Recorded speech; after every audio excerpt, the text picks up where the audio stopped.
Hey guys, in this video, I'll show you how to sign up to Upwork as a freelancer. Alright, let's begin.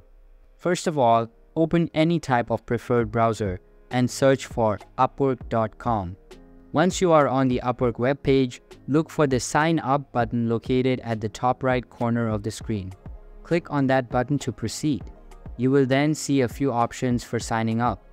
Here, select the Freelancer option and click on the Join button.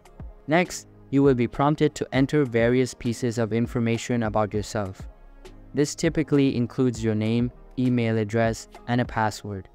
Make sure to fill in all the required fields accurately to ensure a smooth sign-up process.